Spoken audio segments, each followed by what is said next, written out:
F TV Hindi में आप सभी को सुस्वागतम। जहां बीते 3 दशक में भारत ने गजब दौड़ दिखा है।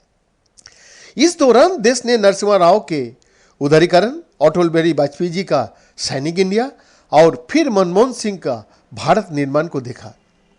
अब बीते 10 साल के दौरान देश ने पिछले 30 सालों का सबसे मजबूत नेतृत्व प्रधानमंत्री नरेंद्र मोदी के रूप में देखा। उनकी इकोनॉमिक पॉलिसी को दुनिया सिर्फ देख ही नहीं रही बल्कि उससे हैरान भी है। आखिर आज भारत $4 ट्रिलियन की इकोनॉमी बनने की मुहाने पर कैसे पहुंच गया है। सरकार का भरोसा है कि 2027 तक भारत दुनिया के तीसरी सबसे बड़ी इकोनॉमी होगा आज, और साल 2047 तक ये दुनिया की दूसरी सबसे बड़ी इकोनॉमी बन जाएगा। बीते 3 दशकों में भारत ने इकोनॉमिक मोर्चे पर यूरोप की आर्थिक महाशक्तियों को पीछे छोड़ा है। ये कोई कोरी कल्पना नहीं है, ये तो महाशक्तियां फ्रांस और ब्रिटेन है जी। करीब 31 साल पहले जो ग्लोबल इकोनॉमी की तस्वीर थी वो अब कुछ जगह को छोड़कर पूरी तरह से बदल चुका है। भारत अब फ्रांस और ब्रिटेन से इतना आगे निकल चुका है कि अब इन दोनों देशों का भारत की इकोनॉमी को ओवरटेक करने का कोई चांस ही नहीं है। आइए जानने की कोशिश करें 3 दशक को भारत, ब्रिटेन और फ्रांस के आंकड़े से समझाने की कोशिश करता हूं। पहले बात 31 साल पहले है कि हम लोग करता हूं जब दुनिया की इकोनॉमी अमेरिका, चीन और यूरोपीय देशों का इर्द गिर्द ही घूमती थी। उस समय भारत की इकोनॉमी का नाम कहीं भी नहीं लिया जाता था। आंकड़े की बात करें तो वर्ल्ड ऑफ स्टेटिस्टिक्स के अनुसार फ्रांस की इकोनॉमी साल 1992 में $1.4 ट्रिलियन की थी। उस समय फ्रांस ब्रिटेन की इकोनॉमी से भी आगे था। तब ब्रिटेन की इकोनॉमी $1.2 ट्रिलियन की थी। वही बात भारत की करें तब ये दोनों देशों का मुकाबले में कहीं भी भारत नहीं था। तब देश में नरसिम्हा राव की सरकार थी और देश की वित्त मंत्री डॉक्टर मनमोहन सिंह थे। उस दौरान में भारत ने अपनी इकोनॉमी को ओपन किया और दुनिया के तमाम देशों की कंपनियों को स्वागत करते हुए ग्लोबलाइजेशन का ऐलान किया। उस समय देश के कुल जीडीपी मात्र $0.28 ट्रिलियन की थी।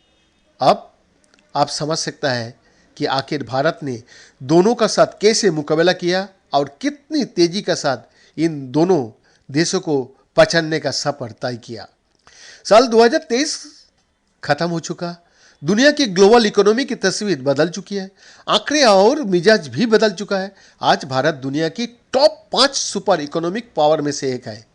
देश की इकोनॉमी $4 ट्रिलियन के मुहाने पर खड़ी है। जी हाँ, भारत की जीडीपी $3.73 ट्रिलियन की हो चुकी है, जबकि यूरोप के सबसे बड़े देश में शुमार फ्रांस की इकोनॉमी भी सिर्फ $3 ट्रिलियन के आसपास ही है, लेकिन वो भारत से काफ़ी पीछे है। मौजूदा समय में फ्रांस की इकोनॉमी $3.05 ट्रिलियन का है। वही बात ब्रिटेन की करें तो मौजूदा समय में ब्रिटेन की इकोनॉमी $3.33 ट्रिलियन है, जो कि भारत से काफ़ी कम। कई अनुमानों में कहा जा रहा है कि भारत की जीडीपी साल 2024 में $4 ट्रिलियन का आंकड़ा पार कर लेगी। वैसे इस साल भारत की इकोनॉमी के सामने कई चुनौतियां भी है, जैसे जियोपॉलिटिकल टेंशन की वजह से ग्लोबल इकोनॉमी में अस्थिरता का असर।